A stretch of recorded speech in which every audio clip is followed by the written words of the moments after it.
Muito boa tarde. Está no ar o programa Revista da Semana, programa semanal na Diana FM, com José Faustino e Silvério Cunha. Boa tarde, bem-vindos. Ora, vamos já avançar para os principais assuntos que marcaram a semana. Realizou-se uma convenção, a Convenção do Movimento Europa e Liberdade, que reuniu em Lisboa representantes de vários partidos, a PSD, do Chega, do CDS, a Iniciativa Liberal. Esteve inclusivamente presente o antigo primeiro-ministro eleito pelo PSD, Pedro Passos Coelho. Ora, e pela primeira vez neste tipo de encontros esteve também o atual líder dos social-democratas, Rui Rio. Ora, José Faustino, foi um encontro que pretendeu unir todas as direitas, mas não há para já ainda um acordo ou um entendimento. Bom, boa tarde a todos. Bom, o Movimento Europa e Liberdade é um movimento que reúne todos os anos aquilo a que chamam as direitas, enfim, as tendências direita, centro-direita e daí para a frente. Este ano ficou tudo cheio de moscas porque apareceu André Ventura e porque não sei porquê, criou-se ali uma série de problemas com este movimento que se realiza, aliás, todos os anos, não tem nada de mais, tem grandes pensadores da direita, Jaime Nogueira Pinto, José Miguel Júdice, não sei se o Lobo Xavier também esteve, enfim, outros mais que se juntam todos os anos para falar sobre as alternativas de direita. E, sobretudo, sobre o liberalismo e a democracia liberal. E não é desoportuno, é oportuno fazer este tipo de encontros, uma vez que um estudo muito conceituadíssimo, a juntar a outros tantos que por aí há, do The Economist, todos os anos, mede os índices de democracia no mundo. Portugal desceu, passou de uma democracia plena para uma democracia com falhas. E, de facto, as tendências são muito más em Portugal, pese embora o primeiro-ministro gozar sempre do voto, pelo menos segundo dizem as sondagens, do povo. Sobre este encontro, esta convenção, eu acho que não havia lá ninguém mais nem de menos. André Ventura, Rui Rio, todos os que lá estiveram muito bem, é o sítio onde eles devem estar, e sobretudo assinala-se a presença de Pedro Passos Coelho, que foi de facto aquele que não falou, porque ele foi apenas assistir, mas foi o homem que mais disse e que mais incomodou toda a gente, por uma razão simples. Porque se Pedro Passos Coelho tomar conta do PSD, ganha as eleições de António Costa. E disso a esquerda tem medo. E, portanto, foi tudo isso que movimentou todo este sururu à volta de uma convenção que se realiza, repito, todos os anos e que nunca levantou tanta celeuma, tanta Mas agora conversa. também teve mais participação, ou não? E mais visibilidade? Não, teve menos gente por causa da pandemia. Não, mas os oradores mais... Oradores mais... Os oradores são quase sempre os mesmos, como lhe digo, é o Jaime Nogueira Pinto, o José Miguel Júdice, o Paulo Portas, tudo pessoas, pensadores de direita, pessoas de respeito, liberais, social-democratas, etc. Portanto, entre o centro-direita e a direita. A novidade, se é que é novidade, é estar lá o André Ventura. Bom, o André Ventura era há um ano ou dois atrás, ou coisa do género, era militante do PSD, foi candidato a várias coisas. E como lhe digo, de facto a surpresa não foi surpresa nenhuma, a surpresa para mim é ele não ter dito qualquer coisa. E até disse que não estava de regresso, não era candidato a coisa nenhuma, mas levantou grande celeuma, grande problema na comunicação social que afeta às esquerdas. Aliás, basta ver que no Sindicato dos Jornalistas ganhou agora mais uma vez a lista do Bloco de Esquerda e perdeu a lista do Partido Comunista, portanto não aparece mais tendência nenhuma. Portanto, o jornalismo, como outro dia disse na televisão José Miguel Júdice, é tendencialmente esquerda e muito favorável a um dos lados. E, portanto, o grande problema foi a presença de André Ventura e o grande incómodo que causa Pedro Passos Coelho, porque é o único capaz de derrotar nas urnas António Costa, porque parece que mais ninguém é capaz. Felizmente para o António Costa, Pedro Passos Coelho não é candidato, infelizmente, para Portugal. Silvério Cunha, boa tarde, a sua opinião. Bom, boa tarde.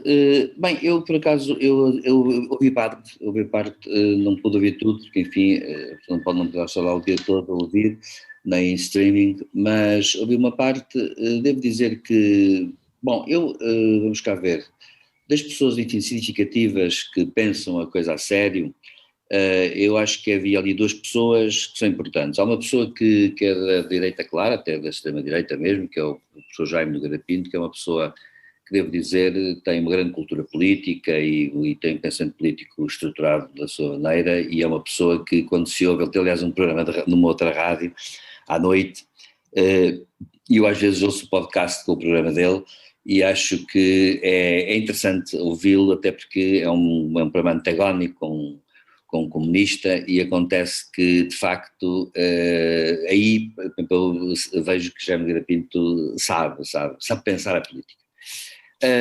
Embora eu pense que ali houve pessoas muito diversas. Por exemplo, houve uma intervenção totalmente diferente de Miguel Coelho Maduro, que é um grande, de facto, jurista europeu, e que com grande prestígio, e que fez um ataque claro à extrema-direita.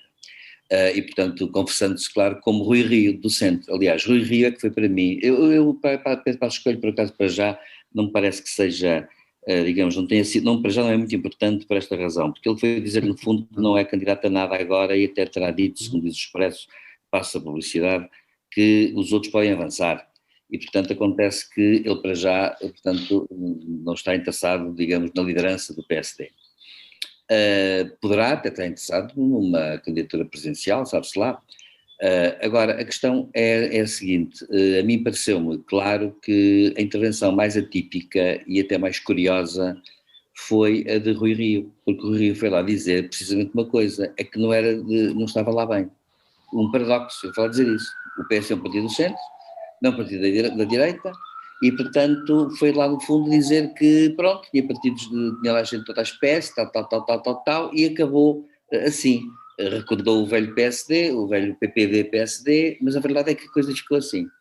Depois, eu não sei se houve outras pessoas que falaram, não sei, depois achei interessante, do ponto de vista dela, claro, a intervenção de Cecília Meirelles, que fez uma intervenção que eu também achei curiosa, porque até certo ponto ela veio dizer uma coisa importante, é que em política é preciso ter ideias, e de facto sem ter ideias e sem ter ideias bem estruturadas, acontece que, e sem provar que as ideias são melhores que as do adversário, evidentemente que é escusado vir com demagogia, e ela fez um ataque à demagogia que eu achei interessante.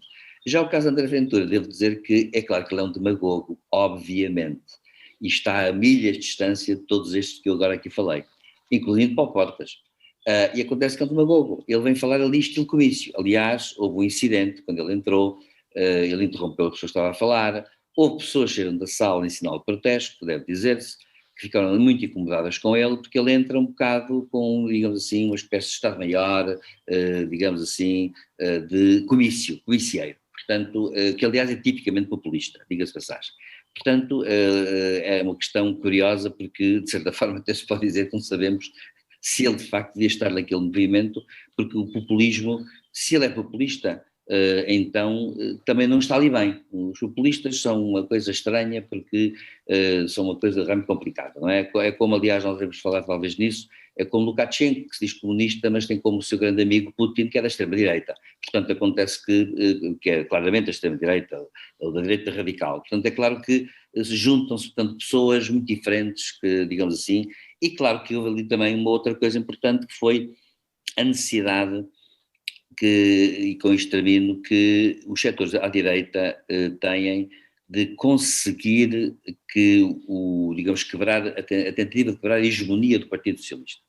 De facto, o Partido Socialista, de uma forma que eu até acho um bocado surpreendente, tem vindo a manter uma hegemonia aparente no país, mas que estão nas mais pequenas coisas. Por exemplo, há jornais que fazem pequenos inquéritos sobre pequenas coisas, pequenas sondagens, e vê-se que as posições do Partido Socialista têm sempre maioria, e a maioria até expressiva, em coisas que até são às vezes incómodas para as pessoas. E acontece que eu acho que houve uma coisa que, paradoxalmente, caiu bem nos portugueses, mas cai sempre bem.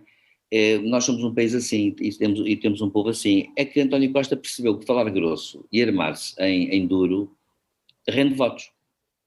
No fundo, a questão é esta. Forte para os fracos. Sim, mas para os fortes ele não fala grosso. Posso concordar com isso tudo, mas acontece que o eleitorado Mas, professor, já tivemos um parecido no México de 70 anos, que era o Partido dos Trabalhadores Institucional. Claro, claro, claro. 70 anos. É evidente. E acontece que aliás, que é uma contradição no seu título, Partido Revolucionário Institucional, que é uma contradição. Institucional, dos trabalhadores. Bom, acontece que, em suma, eu achei que, portanto, foi um encontro que teve estes desencontros lá dentro, teve desencontros. Também pode ser um sinal de pluralismo. E, portanto, a questão que se põe é um bocado esta, pluralismo, no fundo é do centro-direita, é só da direita, é uma questão que a ver. Agora, é uma questão que, do meu ponto de vista, foi um acontecimento que não teve tanta, digamos assim, não foi tão estentório assim, por causa disso, precisamente, porque houve alguns desencontros lá dentro e houve algumas claras divisões e também houve uma coisa, houve um certo mal-estar em algumas pessoas, porque, de facto, nem todas as pessoas da direita, as pessoas da direita não são todas iguais, ao contrário do que muita gente quer fazer crer. De facto, aliás, António Costa faz um bocado isso, empurra o mais que pode toda a gente que não é do Partido Socialista, digamos, para a direita, empurra-os todos mais que pode para a direita. Faz mal, do meu ponto de vista faz mal, por acaso. Uma coisa é fazer marcas, é traçar marcas de diferença, outra coisa é empurrar com uma retroescavadora toda a gente. E acontece que, de facto, notou-se neste encontro, aliás, que há pessoas que são perfeitamente, digamos, pessoas com as quais até o Partido Socialista se podia perfeitamente entender, sem problema nenhum. Mas pronto, é assim. Muito bem, vamos lá então avançar para o próximo tema. Falamos da Covid-19. As autoridades estão preocupadas com a situação em Lisboa, com o aumento das infecções por Covid-19 e agora também em relação ao Porto, porque já chegaram os adeptos ingleses para amanhã, para a final da Liga dos Campeões, entre duas equipas inglesas. Estes adeptos invadiram as esplanadas da cidade, os restaurantes, e não, pelo que se pode ver até nas imagens das televisões, não usam as medidas, ou melhor, não colocam em prática as medidas de distanciamento e de segurança.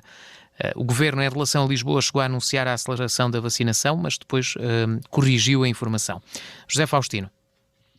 Bom, eu como ponto prévio lamento profundamente, é verdade aquilo que o professor Silvério Cunha estava a dizer, em todos os pontos o Partido Socialista tem o Estado e tudo o que mexe infiltrado e infelizmente está a incentivar na juventude portuguesa uma cultura fundamentalmente em 3 princípios do pior que pode haver: denunciantes, chiques espertos e caloteiros. Portanto, o último vão ser porque a dívida é tal que eles vão ter cheios de dívidas e tem que haver para pagar. Portanto, por mais impostos que se lancem, eles não conseguem resolver isto. É uma ditadura, uma ditadura, peço desculpa, eu falo isto antes de ser, já foi instituída a ditadura no dia 17 de maio, a censura em Portugal, que é uma coisa que me perturba bastante, que veio também da Europa, que é outra situação complicada. Depois criticamos o Putin e essa gente toda, mas depois nós instituímos a censura. E é com bastante mágoa, mas vou dizendo isto enquanto posso dizer, porque eu brincava com os velhotes, com a minha mãe e gente, que pessoas na sua ingenuidade, numa mesma conversa, mudavam de posição conforme os seus interesses. Mas não era gente com coisas de má, era coisas em família e coisas que eu recordo com muita saudade. Agora, com uma grande tristeza, quer dizer, um país que foi tão forte, com os fracos de mira, com aquela gente atrapalhada, sem saber para onde fugirem, com os migrantes, como eles gostam de dizer, que até me irrito quando digo a palavra migrante, que são imigrantes, os imigrantes que lhes prejudicaram a vida e tudo isso, massacraram aquela gente até onde puderam. E agora a pandemia atacou-os em Lisboa. Ai, Jesus Nossa Senhora, no centro, no coração de Portugal, naquilo que é verdadeiramente Portugal, no poder instituído em Portugal. E então as medidas surgem. Ai, Jesus que nos acode. Vamos mudar os parâmetros. Tem que se mudar os parâmetros. Em Odmira fez-se um cerco sanitário. Em Lisboa não há cerco sanitário, mesmo nas freguesias. Eu acho que faziam 2, um no Palácio de Belém e outro no Palácio de São Bento. 2 cercas sanitárias já, para não saírem de lá, nem o Presidente nem o Primeiro-Ministro, para darem o exemplo. E todos os outros têm que estar em cerca sanitária. Porque a mim parece que os de Odmira são tão cidadãos portugueses como os de Lisboa. Doa a quem doer, há parâmetros, têm que se cumprir. e não se alteram os parâmetros a meio do jogo. Porque o que tem acontecido é uma brincadeira, tem sido uma desirresponsabilidade, porque isto joga conforme os interesses. E vem depois dizer com toda a lata, com um descaramento de um regime totalitário, que a culpa é da família. Quiçá a minha, se me vir com os meus netos, que infelizmente não tenho o prazer de os ter perto, com o professor Silvério Cunha com os seus filhos, com o Sérgio com o seu filho, etc. Esses é que são os grandes causadores da pandemia. É mentira! Os causadores da pandemia é os fecheiros do Sporting, é os ingleses no Porto e é o descalabro que vai em Lisboa e nos sítios onde eles não conseguem ter força com os fortes. Só têm força com os fracos. Odmira, Alentejo e outros. É mentira! São mentirosos. Não é aqui que se passa a pandemia. A pandemia passa-se em grandes aglomerados de pessoas, sem máscaras e naquilo que nós vemos. Depois vieram mentir descaradamente, essa ministra da adjunta ou não sei o quê, veio para aí dizer que fizeram, já é a segunda vez que fazem um final da taça, porque em nenhum país civilizado querem um final da taça, mesmo sem público, autorizaram 12 mil espectadores, passou para 16 mil, dizendo que era uma bolha para contentar os pacóvios, os denunciantes, os chicos espertos e caloteiros, que é o que eles querem que a gente seja. E eu digo que toda a gente lute para que não seja, especialmente os jovens. Enganaram o povinho, os cordeiros, dizendo, é uma bolha, vêm de avião, metem-se nos autocarros e vão para o estádio. Quando acaba o jogo, metem-se nos autocarros e voltam para o avião. Mentira! Mentira! Há adeptos ingleses sem bilhete para o jogo a chegarem há 3 e 4 dias ao Porto. Ontem fizeram a roça toda a noite no Porto. Embebedaram-se e fizeram o que quiseram e desapareceram. Quantos é que foram multados? Não sabemos. Notícia seguinte, nos telejornais todos. As GNR e as forças da autoridade vão estar em força nas praias no próximo fim de semana. Grande nação valente. Forte com os fracos. Fraca com os fortes. Extraordinário. Viva o Dr. António Costa. Eu estou satisfeito com este governo que tenho. Estou tentado a ir votar também no Dr. António Costa e no Partido Socialista. Viva Portugal. Estamos no bom caminho. Assim é que se faz. E se os critérios não servirem, mudam-se. E mais, e se for necessário, requisita-se o Sheraton ou o Ritz. O doutor Cabrita que o faça, a ver se é capaz. A ver se estou enganado. O Zemar foi fácil, coitados, estavam falidos, estavam em dificuldades. O Ritz é capaz de requisitar o Ritz. Não há migrantes em Lisboa. Querem que ele lá vá com eles dizer onde é que eles estão? Pois fiquem sabendo, em Lisboa há pior gente em piores condições que em Odmira. É falso. Em Odmira há gente em más condições, mas em Lisboa há mais pessoas e em piores condições. Sejam verdadeiros e vão lá ver. As televisões que mostrem. Os nossos comunicações da comunicação social não basta votar no Bloco de Esquerda para o sindicato. Façam as reportagens e digam a verdade. Este é que é o ponto. Portanto, eu não posso concordar, não posso de forma nenhuma comentar uma coisa destas com serenidade. Odmira, eu fiquei indignadíssimo com os, porque aqui defendi, disse aqui, os presidentes de Câmara têm um papel importantíssimo nisto. Quando os vi a encanar a perna à rã, bom, há pouca gente e os dados e tal, eu fiquei muito triste. Todavia fiquei satisfeito. Quando vi o presidente da Câmara de Braga, que aliás conheço pessoalmente, e com muito orgulho, posso agora dizê-lo, que veio dizer, santa paciência, os parâmetros estão a degradar-se e Braga volta para trás como qualquer... Isto é que é de um presidente honrado de Câmara. Tem que ser todos assim. Os parâmetros são bons, abre-se. São maus, fecham. Não é mudar os parâmetros, tipo o Dr. António Costa. Portanto, isto tem que ser igual para todos. Mal ou bem há parâmetros. Temos que os cumprir. E este vírus mata as pessoas. Agora, ai, que terrível desgraça. Agora vamos vacinar em massa por Lisboa. Até não se vacinou em massa. Eu admiro porquê. Até eram menos pessoas. São portugueses de segunda, não é? Agora o bicho atacou os portugueses de primeira. Este coronavírus tem uma coisa, dizem desde o princípio, é verdade, é democrático. Não olha não olha a meios, vai igual para toda a gente. Agora, claro, os meios já mudam, vacinação intensiva, mas ele mira não houve. Muito bem, Silvério Cunha, a sua opinião depois desta, Nada tenho mais a dizer sobre esta depois matéria. desta intervenção Apenas mostrar a minha indignação e tristeza como português. Estou triste com isto tudo, então sei lá. Como é que a gente pode ver uma coisa desta? Então os ingleses embabadarem-se a fazer o que querem, desapetece no Porto, hein? Depois do presidente da Câmara dizer que aquilo era tudo arder, que o Porto sabia fazer não sei o quê. Uma bandalheira todo o tamanho, e a seguir ameaçarem as portuguesas, se forem para a praia, que têm lá a guarda a multá-lo. Mas que é isto? Isto é democracia. Silvério Cunha, a sua opinião depois desta intervenção inflamada do José Faustino. Da pandemia há um problema que se põe, que é que tem que haver critério, evidentemente. Eu, por exemplo, a questão das praias não penso que seja uma questão muito importante, até porque eu já na última semana defendi que as praias, regra geral, até por causa, enfim, julgo que naturalmente as pessoas tendem a não se contaminar tanto entre si, porque há também a aragem, há o mar, é uma paisagem diferente, não é? As pessoas não estão ali umas em cima das outras como estão nos transportes públicos, ou até como estão em algumas ruas das cidades, não é? Que são ruas mais estreitas e as esplanadas, há isto e aquilo, aquilo outro. Eu penso que o problema da pandemia é que neste momento não há, digamos, uma subida muito de casos, porque já há uma razoável margem de vacinação da população e, portanto, a população evidentemente está a criar as suas defesas. Bom, eu creio também que a questão do futebol ter vindo ao Porto da Champions, eu penso com sinceridade que era desnecessário, não havia necessidade.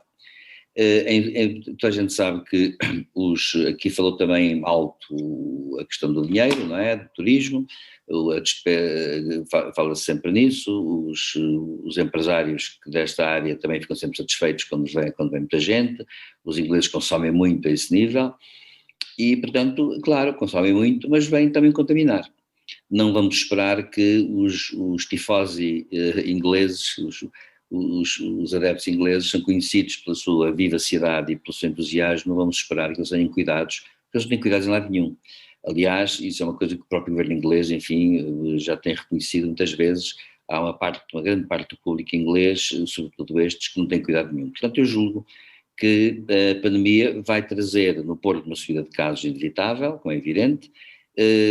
Creio que o problema que se coloca agora aqui é que devemos ter um critério que seja, digamos, já que temos que abrir e desconfinar, devemos ter um critério que seja equilibrado. Eu acho que a questão das praias é uma questão realmente mais virtual do que uma questão real.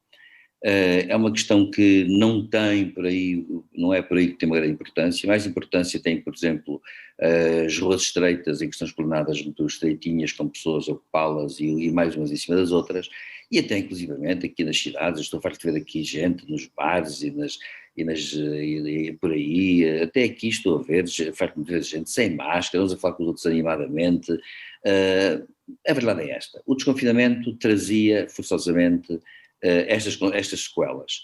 Agora, o grande problema que se põe é que nós, e é isso que me preocupa, é que apesar das vacinas, apesar de tudo o que se está a fazer, inclusivamente experimentar novos medicamentos, etc., apesar de tudo isso, eu continuo a dizer aquilo que sempre disse e lamento cansar as pessoas ao dizer isto, nós estamos muito longe de conhecer bem o vírus, até porque agora há uma coisa, ainda ontem eu vi uma notícia muito esquisita, estapafúrdia, dizia que pessoas que tiveram o vírus, agora não sei porquê, apresentam problemas de saúde, uma coisa que não tem, parece que relação nenhuma.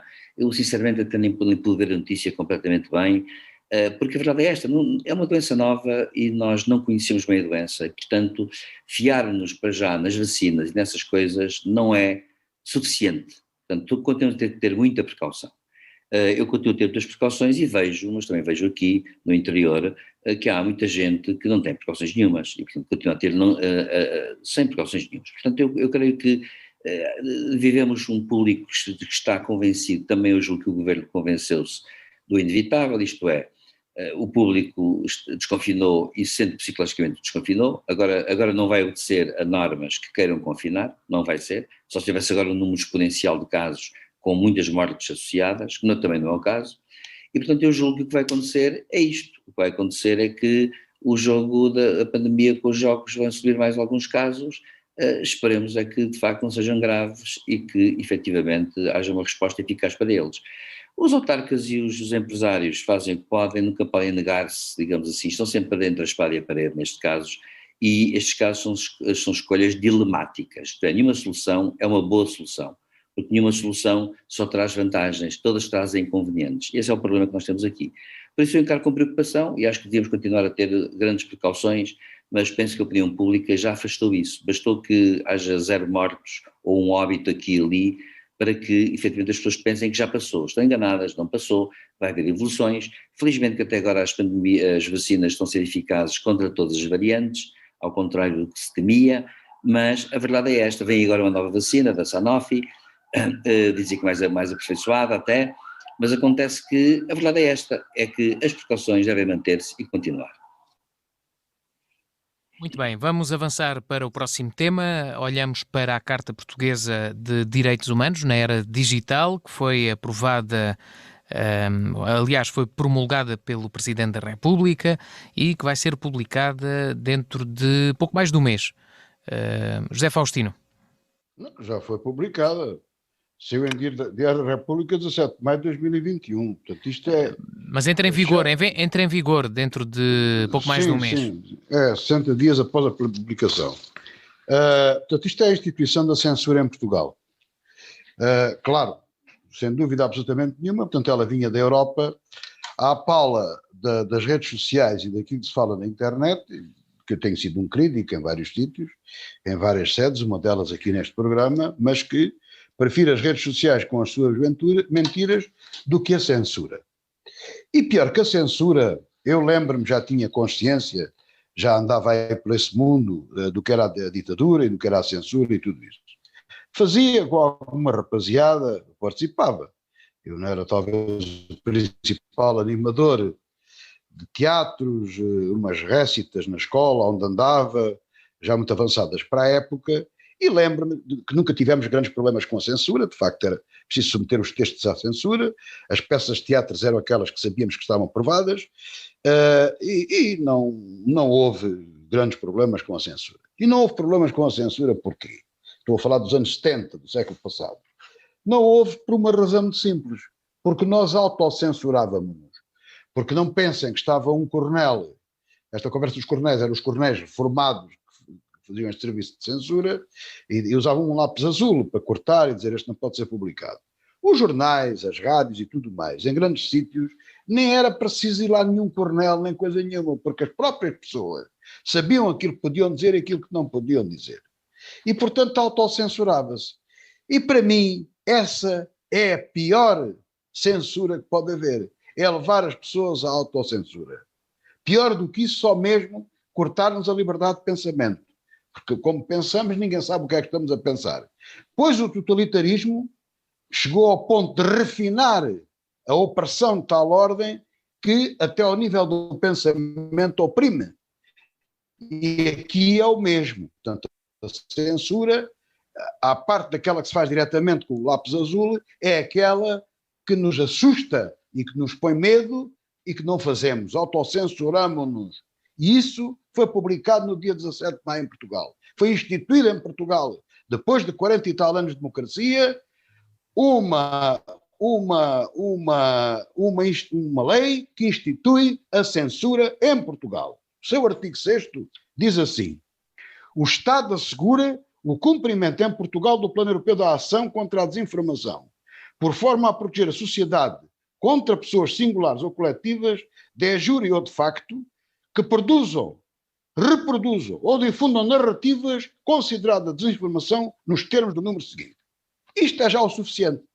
O Estado defende os cidadãos da verdade e da desinformação. No direito de quê? Com que direito? Quem lhes dá esse direito?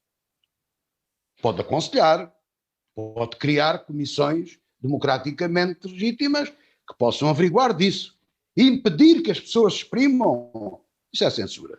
Depois diz, considera-se desinformação toda a narrativa comprovadamente falsa ou enganadora, criada, apresentada ou divulgada para obter vantagens económicas. Curiosamente foi emitido o termo político.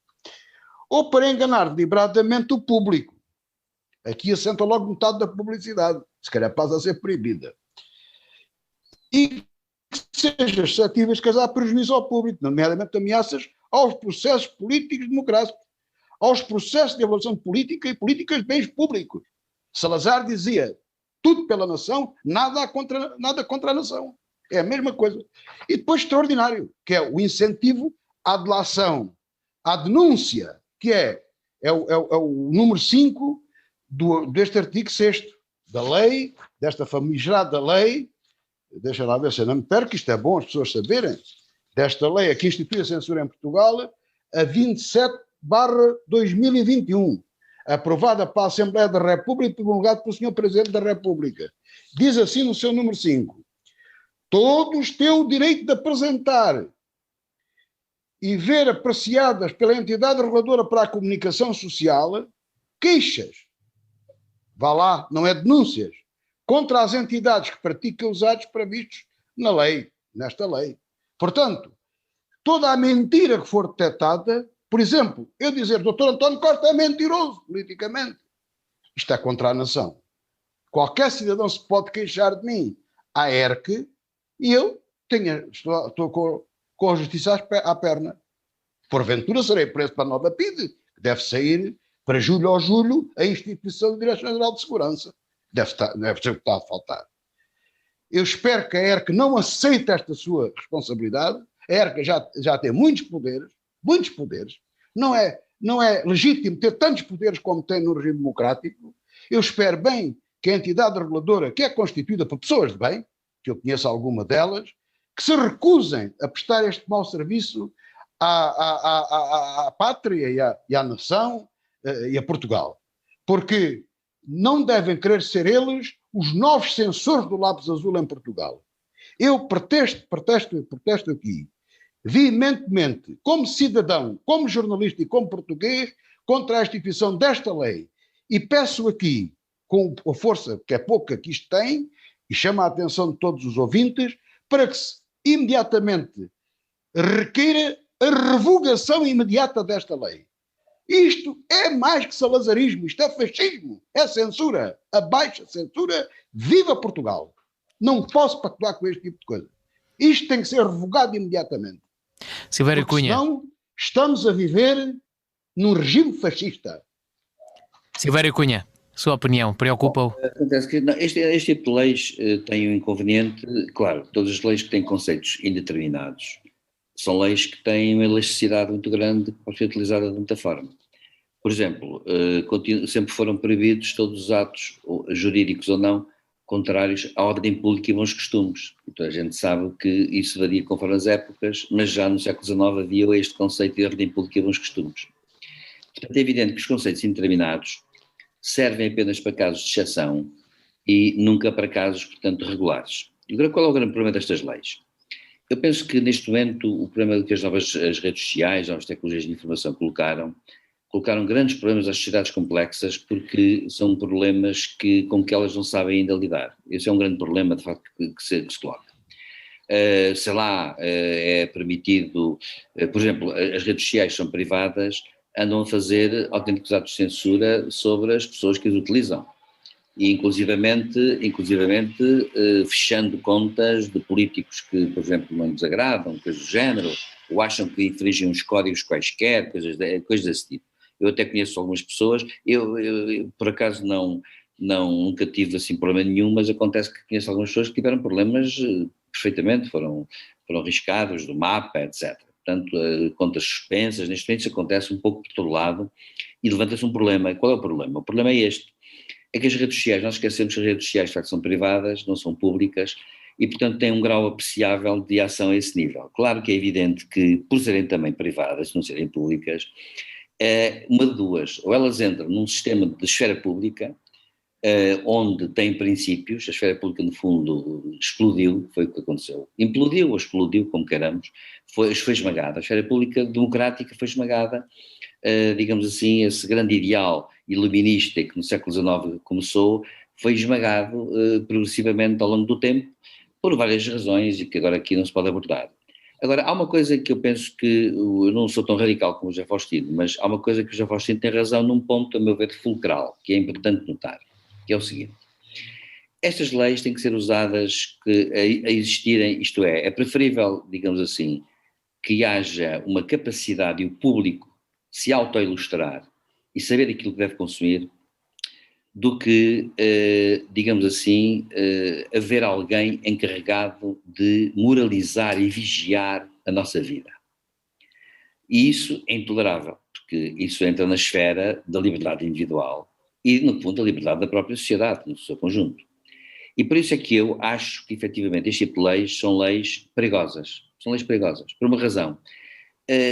Olha, é uma razão que é esta. Basta dizer isto. Há 50 anos isto não aconteceria, o que eu vou dizer. Mas hoje já se diz isso em alguns manuais de teoria política.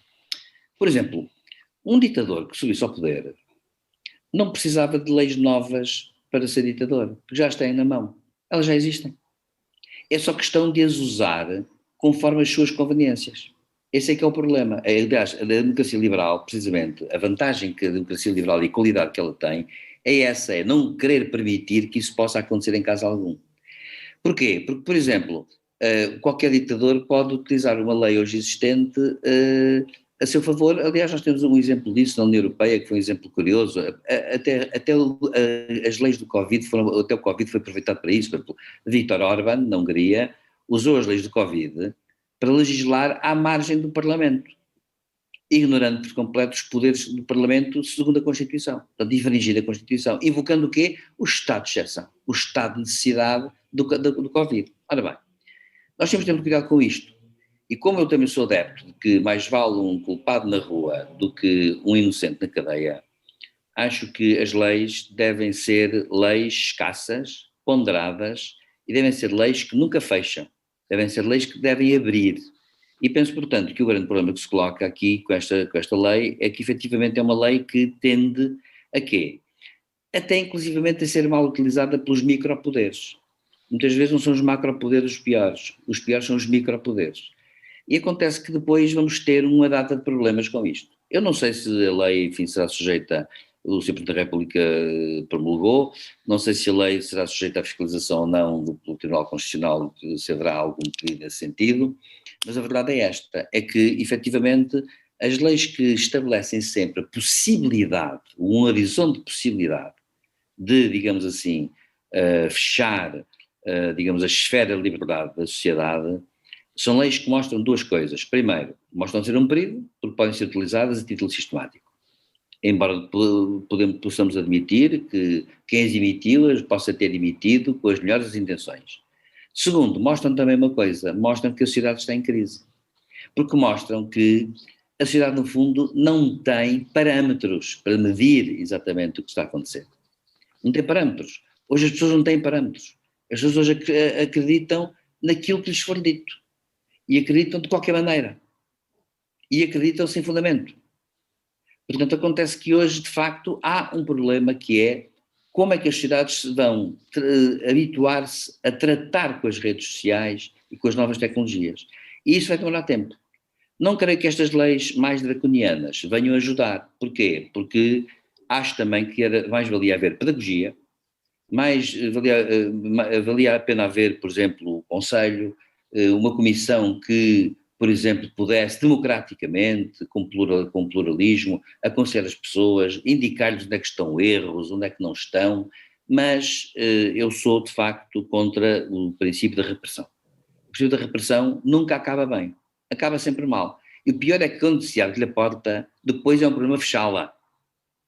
Esse é que é o grande problema. Portanto, se abre a porta, depois é um problema fechá-la. E é isto que eu acho que efetivamente nós temos de ter cuidado. E acho, portanto, que esta lei pode ser, nesse sentido, uma lei com boas intenções, mas pode ter efeitos não previstos, efeitos perversos, como se costuma dizer. E esses efeitos perversos são um problema, pode ser sério, muito sério, e que pode dar grandes problemas no futuro. E vamos ver. Desculpe lá, o Estado não tem o direito de classificar verdades ou mentiras. O Estado, esta lei devia fazer era para que quem fala, seja onde for, que se identifique. Para quem se sentir prejudicado, possa recorrer para o tribunal. Concordo. O Estado não tem que definir o que é verdade ou é mentira. Isso é um problema de cada um. Isso é um problema do Estado. Não, isso. O doutor Salazar é que queria resolver isso à partida. Isso, concordo perfeitamente. Muito bem. Vamos lá então avançar para o próximo tema. Vou dizer uma coisa, não, isso realmente é verdade, é preciso dizer isto. O Estado não pode acreditar a verdade ou a mentira, porque isso é tipicamente totalitário, isso é que aliás vem-nos manual. É a censura. Porque esta lei se calhar até passava se não fosse este artigo 6º. Quer dizer, mas as pessoas sabem o que têm que saber o que é que andam a fazer. Muito bem. Vamos lá então. Lá está o doutor. Se calhar não há nenhuma lei no Estado Novo em que o doutor Salazar tenha escrito isto que aqui está escrito. Instituiu a democracia, como diz, por outras leis se calhar que já existiam ou qualquer coisa, sem ter necessidade de fazer isto. Portanto, mas agora tem necessidade de escrever aqui. O Estado é que interpreta a verdade ou a mentira. As narrativas são verdade ou mentira. O Estado, compete ao Estado, através da alta autoridade da ERC, da Entidade Reguladora para a Comunicação Social. É extraordinário, de facto. Muito bem. Vamos lá então avançar para o próximo tema. Ora, o PAN propôs, aliás, a audição de Rui Pinto no Parlamento sobre as perdas registadas pelo novo banco, mas na votação houve 2 empates, o que quer dizer que 2 empates equivale a uma rejeição da proposta. Foi então chumbada a proposta do PAN. Vários partidos votaram a favor, a iniciativa votaram a favor PSD, Bloco de Esquerda, PCP e PAN, a Iniciativa Liberal absteve-se, o PS e o CDS-PP votaram contra. E por isso o empate que depois resultou como, ou seja, um empate nas votações, 2 vezes 2 empates, aliás, equivale à rejeição. Silvério Cunha. Não. Já faz tudo. É o José Faustino, peço desculpa. O Sérgio já está assustado com a lei, já tem medo que eu fale. Não vinha aí a censura. E o lápis cor-de-rosa, agora é cor-de-rosa, não é azul. Bom, vamos lá ver. Rosa-choque. Rosa-choque, estás a ver? Eu tenho aqui várias vezes defendido e defenderei até que possa a presunção da inocência de todos os cidadãos. E este cavalheiro, este Pinto, é inocente até prova em contrário, portanto ele tem a presunção da inocência como qualquer outro. Agora, o que eu não posso aceitar, não aceito de forma nenhuma, é que haja um tratamento de bandidos a indivíduos que nem sequer estão pronunciados de coisa nenhuma e de heróis a indivíduos que estão pronunciados, que é o caso deste Pinto. Ora, este homem está a ser julgado, tanto quanto julgo saber, um dos crimes que eu acho mais odioso é o de chantagem. Está a ser julgado por 80 informação, crimes. E só me pagam a X. São 80 crimes. 80 crimes, mas os piores, uns é por coscovilhice, por intrusão em coisas alheias, etc, etc. Violência da correspondência, porventura, equivalente a isso, coisas muito graves, como é sabido, violência da privacidade, etc, etc. Mas o pior deles todos é a extorsão, para mim, no meu conceito. Eu não sei se é verdade, se é mentira, será julgado, será inocentado ou será condenado. Agora, o que eu acho extraordinário, especialmente para a doutora Ana Gomes, o elogio de tudo o que é feito a este tipo de homem, quer dizer, parece que se houver uma quadrilha que assalta o banco, mas se eu conseguir saber ali à partida que eles lá vão assaltar o banco, estou ali à curva e roubo-lhes metade do dinheiro, e dou metade do dinheiro que tirei, provavelmente em instituições de caridade, sou um herói. Isto não pode ser. O ladrão que roubava o ladrão não tem assentos, perdão. Tem uma pena igual ao ladrão. Mas o que é isto? Isto dizia a gente, ladrão que rouba o ladrão tem assentos, perdão. Não, ladrão que rouba o ladrão é também ladrão. E eu estou com uma pessoa Silvério Cunha. Eu prefiro ladrões e ladrões de ladrões à solta do que inocentes presos. E, portanto, este senhor Pinto, o que eu tenho a dizer é que ele seja tratado com toda a dignidade que merece como cidadão nacional e que seja julgado corretamente e nos termos da lei, e que seja inocentado se estiver inocente e que seja condenado se cometeu os crimes. Nada mais do que isso. Mas irá à Assembleia da República a propósito do quê? Mas vai falar o quê? Sobre o novo banco? Que percebe este cavalheiro do novo banco? A única coisa que ele pode saber é de cuscovelhices e eventuais crimes, não sabemos, que tenha cometido de entrar ilegalmente nos computadores de alguém. Portanto, este homem não tem que ser ouvido em lado nenhum. Era agora o que faltava. Então, eu entro há enfim, um suspeito qualquer que a Assembleia está a averiguar, os tribunais estão a averiguar, e eu faço uma intrusão dentro da casa dessa pessoa, subtraio para não ser que roubo, furto, um documento, e sou chamado à Assembleia da República para falar o que está no documento. Mas que raio de Estado de Direito é este? Bom, de facto, se não fosse a Lei 27 de 2021, isto até nos podia aborrecer. Mas como entramos numa fase pré-fascista, com censura instituída, já vale tudo. Provavelmente há criminosos de primeira e criminosos de segunda. Já agora deixa-me perguntar. Aqueles que o regime entende que sendo criminosos não são... Já agora deixa-me perguntar, então, mas um ladrão que rouba ladrão não tem 100 anos de perdão? Está congelado. Não consigo ouvir, diga. A internet está muito lenta aí da sua parte, às vezes até se falha, até tem havido falhas quando intervém. E ele perguntar se um ladrão... capaz de ser já a censura. Se um ladrão, não se costuma dizer que um ladrão que rouba ladrão não tem 100 anos de perdão? Não. Costuma-se dizer, mas o ladrão que rouba ladrão também é ladrão. O professor Silvério Cunha tem a formação dele em Direito, pode explicar isso. O ladrão que rouba ladrão também é ladrão, não tem perdão nenhum, tem que roubar-se esta. Então, um indivíduo que comete um crime e mata o outro, e se o matar a ele, sou herói? Não, sou assassino. Não pode ser, até não ver que não pode ser. Isto é um Estado de Direito, isto ainda não é um Estado totalitário. A Lei 27 já está aprovada, mas ainda lá não chegamos, quer dizer, não. Portanto, este senhor Pinto tem direito à presunção de inocência e tem o direito de ser bem tratado como cidadão português, ser julgado nos termos da lei e que seja uma justiça justa. Seja condenado se cometeu o crime e seja inocentado se está inocente. Nada mais. Agora, ir falar à Assembleia da República sobre o quê? É banqueiro? É especialista em finanças?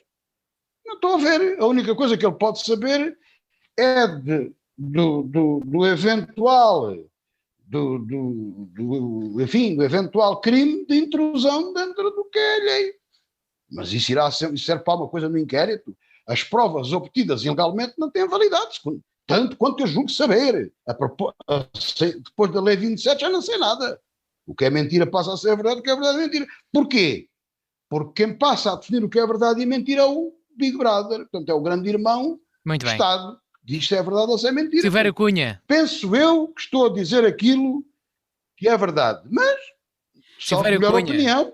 Silvério Cunha, agora... a verdade suprema do Eu vou Estado. começar pela anedota que corre nas redes sociais e que não deixa de me fazer rir, que é a seguinte: a razão por que o Rui Pinto foi negada a presença... O senhor tenha cuidado consigo na Comissão das redes sociais.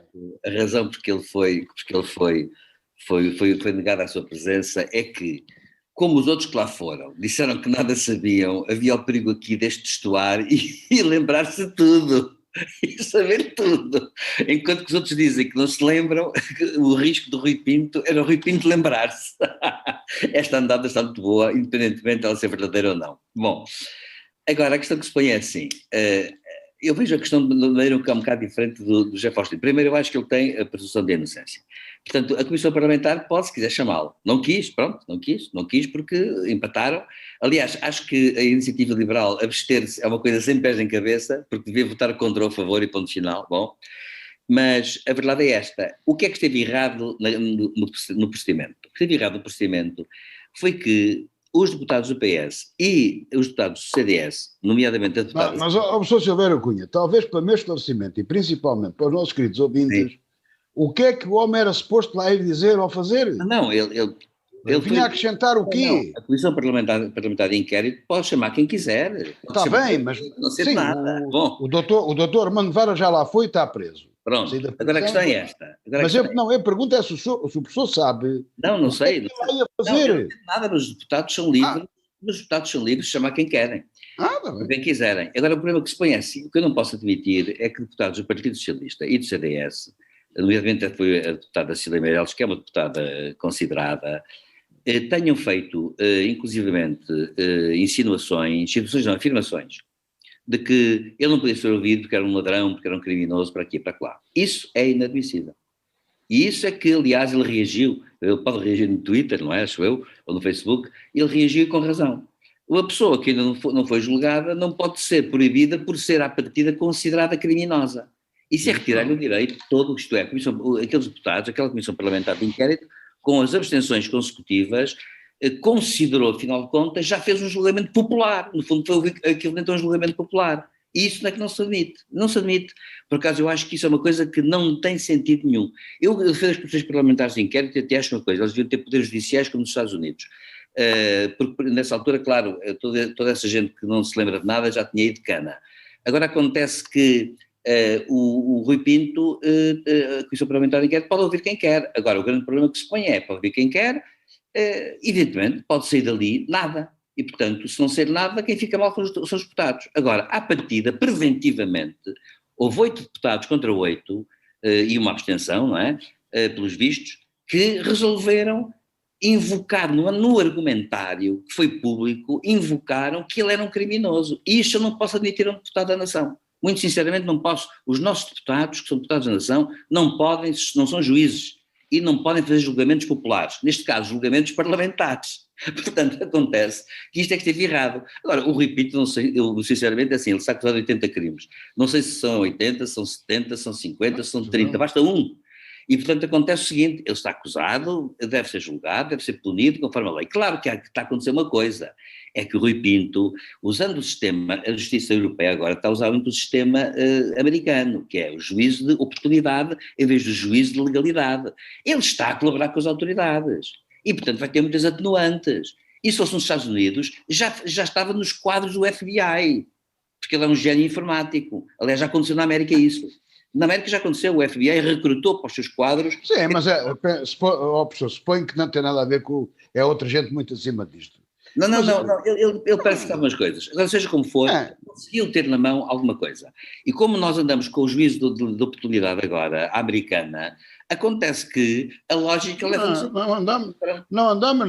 Nos Estados Unidos não há nenhuma lei 27 de maio. Desculpa. Estas não há. Andamos, olha, vou dizer uma coisa, infelizmente andamos. Professor, não andamos. Eu sou muito contra isso, devo dizer. Eu sou não andamos. Desculpe logo discordar consigo. Acho, portanto, que o juízo de legalidade, mas vou dizer que de facto ele anda a colaborar. E, portanto, corremos o risco de, se fosse nos Estados Unidos, era exatamente, já estava com imunidade. Mas acontece que aqui não está, será acusado, será julgado, será absolvido ou será condenado, tudo bem. Agora, o que não podem os deputados dizer à partida é que é um criminoso. Isso não é admissível, não é? Eu fiquei um bocado chocado com isto até. Fiquei chocado, para ser franco. Muito bem. Vamos para o último tema. Professor Silvério Cunha. José Faustino, não temos mais tempo. Estou completamente... Já temos uma hora de programa. Até porque conheço pessoalmente a deputada Cecília Meirelles e tenho em alta estima e consideração como uma política com pé grande. Eu não ouvi essa afirmação que o senhor disse e lamento profundamente que ela o tenha dito, porque nem sequer parece dela, não é? Portanto, mas também temos que desculpamos falhas ao Pinto, também temos à deputada Cecília Meirelles. Pronto. O meu ponto, eu estou praticamente de acordo com tudo aquilo que o professor está a dizer. Porque, repare, eu não tenho nada contra, se este Pinto, como é que ele se chama? O Pinto? O Rui Pinto. Se este Rui Pinto colaborar com as autoridades, isso é moldura penal, se for condenado eventualmente, de 3 a 6 anos, eu nada tenho contra que o juiz o condene a 3 anos até que lhe dê a pena suspensa. Poxa, eu não tenho nada contra isso. Professor, não tenho nada contra isso. Como não tenho nada contra que, se de facto ele for um gênio, que a Polícia Judiciária o contrate. É só pela inserção social, bem entendido. Mesmo que ele seja condenado, repare, nada tenho contra isso. Nada, absolutamente nada. Eu estou completamente de acordo consigo. Agora, parece-me a mim um bocado desgarrado disto tudo, chamar o Rui Pinto à Assembleia da República, quer dizer, não, eu acho que não é a forma mais séria de tratar destes problemas, sinceramente. No resto estou de acordo consigo, estou completamente de acordo. Agora, se não lhes tem passado para aquelas brilhantes cabeças convidar o homem para ir lá, nada disto acontecia.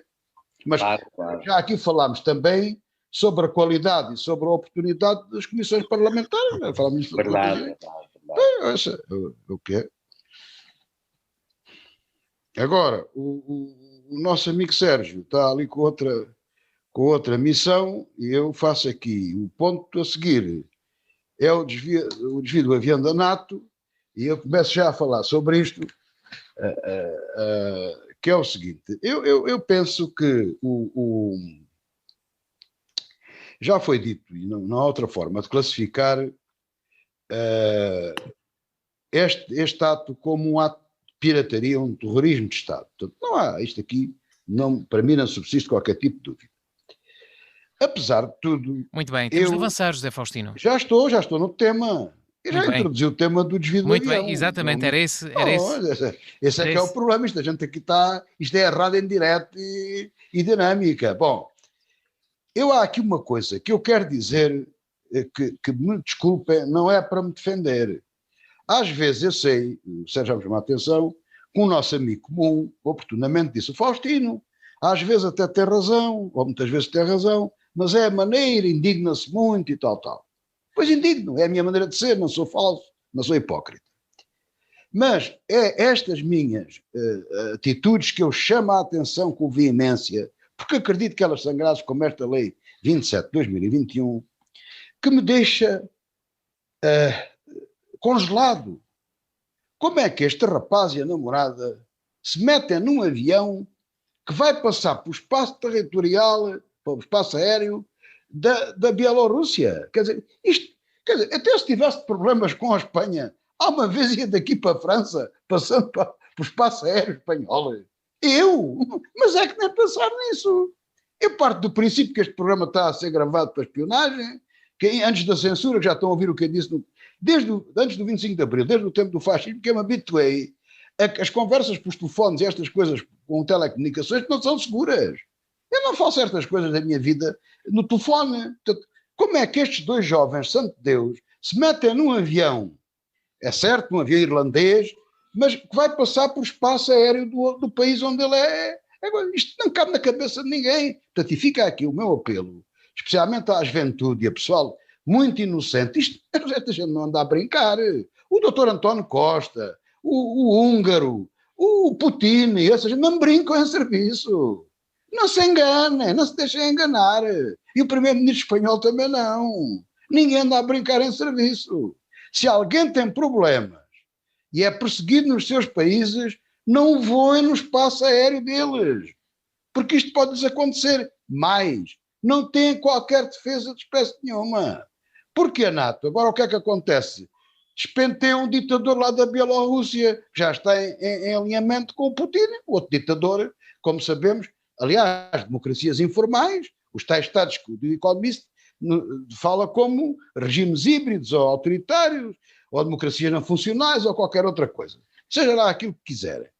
Agora, não tenham a ingenuidade de acreditar neste tipo de coisas, porque se o mundo fosse como fosse, assim que dois caças levantaram, acho que foram dois, para desviar o avião comercial para a Bielorrússia, levantariam imediatamente dois aviões da NATO ou os seus paros, a gente abate-os. É assim que isto funciona, não pode ser de outra forma. O resto é tudo brincar às brincadeiras. Eu ouvi uma jornalista a fazer uma pergunta muito pertinente: o que é que os cidadãos podem esperar como resposta da NATO? E o secretário-geral da NATO responde que é as sanções económicas. Ora, peço desculpa, isso é a resposta dos países. Isso é a resposta do Dr. Costa e do outro que tirou a cadeira à senhora Ursula von der Leyen e essa gente toda. Isso é a resposta para essa gente. Estamos a falar a nível militar da NATO. Um avião comercial foi desviado de dois caças de guerra. Qual é a resposta? E para mim só pode ser um ato de guerra. É de míssil para cima. É que não há outra maneira se não andamos a brincar a isto. Claro que, muito bem, os aviões da Bielorrússia, comerciais, não podem voar espaço aéreo nenhum sem ser o dele e os dos russos. E os russos vão para o mesmo caminho e acontece-lhes o mesmo. É assim que isto tem que ser. É o princípio, é uma coisa. Tem que ser assim. E se for preciso, vai a Força Delta lá buscar os indivíduos quando estavam a ser prisionados no campo de aviação. Isto é que é nós termos a certeza que vale a pena estarmos na NATO. Porque senão não vale a pena estarmos na NATO. Se a NATO serve só para brincar, e eu até gosto de ver aquele porta-aviões inglês que anda aí aqui ao pé de Portugal e as manobras, gosto de ver aquilo.